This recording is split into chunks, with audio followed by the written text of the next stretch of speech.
Olá, é, essa aula vamos falar sobre o gás ideal, né?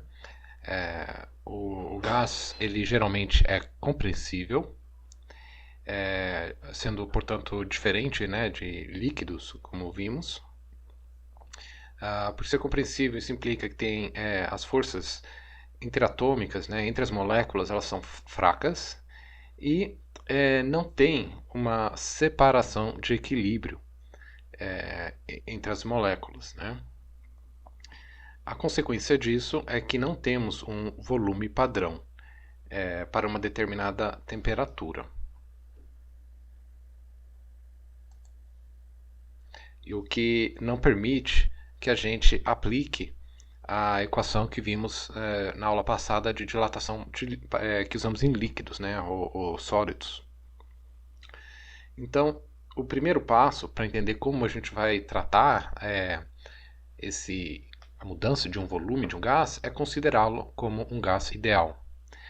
O gás ideal, o mais importante para lembrar é que trabalhamos sempre em baixas densidades, para que há poucas moléculas interagindo umas com as outras.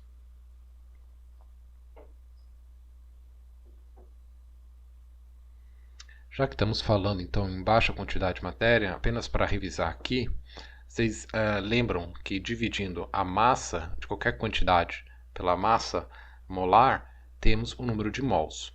Tá? É uma relação que vamos usar com frequência, pois, por se tratar de um gás, queremos saber a quantidade de matéria que estamos tratando. Tá? Então, só para lembrar, a massa molar em gramas por mol, então a massa temos que escrever aqui em gramas. E, como exemplo, se a gente usar o hélio, a massa molar dele é de 4 gramas por mol,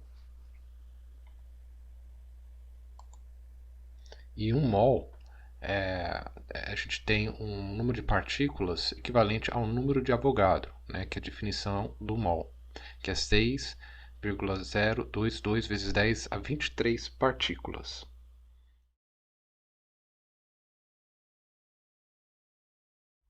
Então, estamos indo na direção de escrever uma equação de estado para o gás ideal. Vocês já viram no ensino médio várias relações. A lei de Boyle, que é para a temperatura constante, e temos uma relação de pressão inversamente proporcional ao volume, ou seja, se o volume aumenta, a pressão diminui.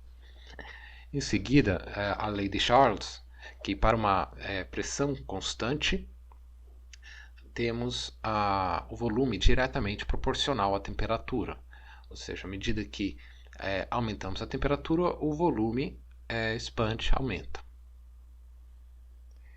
E, por fim, a lei de Gay-Lussac, que trata de volume constante. Então, se o gás está dentro de um recipiente que não é permitido a alteração do seu volume, as variáveis pressão é diretamente proporcional à temperatura. Podemos resumir todas essas na seguinte relação: pressão vezes volume é proporcional à temperatura. Mas o que podemos colocar aqui no lugar dessa proporcionalidade? Podemos pensar em quantidade, né, tipo a massa do produto. Mas se a gente colocar a massa total do gás, vamos ter aqui uma constante que vai depender do gás. Né? Então, para cada equação, cada relação, teríamos uma constante diferente. A relação que vocês conhecem é esta, né? Onde ela não é que depende da massa, mas depende da quantidade em termos do número de mols, ou quantidade de moléculas. Representa a quantidade de matéria lá dentro, mas não depende da massa. Tá? Então, o número de mol vezes R, e R aqui é a constante do universal dos gases, vezes a temperatura. A constante universal dos gases, podemos escrever elas em duas unidades mais conhecidas, né, nessas unidades aqui. E podemos ver que essa lei é uma lei universal, a lei dos gases, pois um mol de qualquer gás não depende se é oxigênio, hélio, hidrogênio, a pressão atmosférica, a temperatura ambiente, que é próximo de 300 Kelvin, temos sempre o mesmo volume sendo ocupado, de 24,6 litros.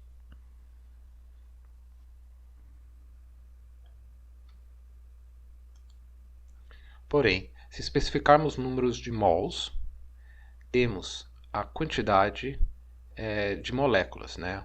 N. Então, número de mols seria o número de moléculas dividido pelo número de Avogadro. E essa quantidade, essas duas constantes aqui divididas, a constante dos gases pelo número de Avogadro, dá uma outra constante que vamos usar com frequência, conhecido como constante de Boltzmann. Como vocês podem ver, ou vocês podem escrever a lei dos gases como PV igual a nRT, e aí nesse caso, tanto N e R são números relativamente pequenos, porque você vai tratar de alguns mols e a constante dos gases aqui em cima vocês podem ver que é da ordem da unidade. Ou em termos de PV igual a NKBT, né, constante de Boltzmann. E você viu que a constante de Boltzmann é um número muito pequeno. E do outro lado, o número de moléculas, de partículas dentro é muito grande, né, da ordem do número de Avogadro. Então você estaria trabalhando com números muito grandes, muito pequenos. Mas esta equação, né, estabelece, portanto, que pressão, volume e temperatura são as variáveis termodinâmicas de um gás ideal. E por aqui terminamos essa aula. Até mais.